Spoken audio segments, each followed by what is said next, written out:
In this challenge review, we're going to solve the damage implementation. Let's go ahead and open up our skeleton enemy class. From here, we're simply going to fill in our pseudocode.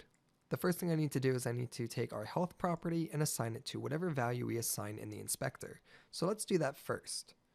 On the skeleton enemy here, how many health points do we want to give our enemy?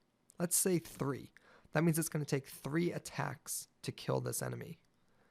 Let's go ahead and save this. From here, what we can do is come into our initialization method and let's fill in the pseudocode. We're going to say health equals base.health. We can now save that, and that's going to grab whatever the health value that we assigned in the inspector, which comes from the enemy base class. So we've just filled in this health variable. Now that we've done that, we can continue on with our pseudocode. So in here, we're going to subtract 1 from health. So we're going to say health minus minus to remove 1. Alternatively, you could type health equals health minus 1. It's the exact same thing. You can also do health minus equals 1. All 3 of these are the exact same thing for removing 1 from an item. Here we go, subtract 1 from health, and then we want to check if that health is less than 1. So simply if health is less than 1, what are we going to do? We want to say destroy.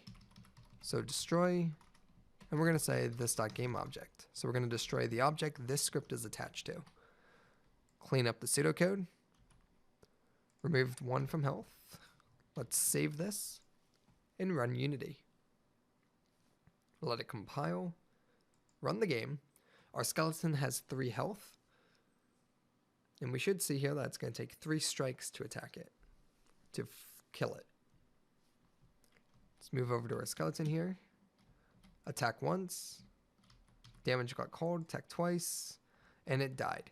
Now, I only attacked twice, which is an issue with our animation.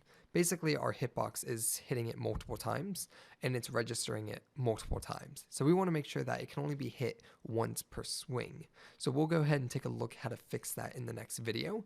But as you can see here that our code logic does indeed work. So here, you can see here that our damage method was called 3 times. That's because certain times it was called more than once, possibly in the same frame, because if we look at our animation for that, the sword possibly hit the skeleton multiple times. So in the next video, we're going to fix that.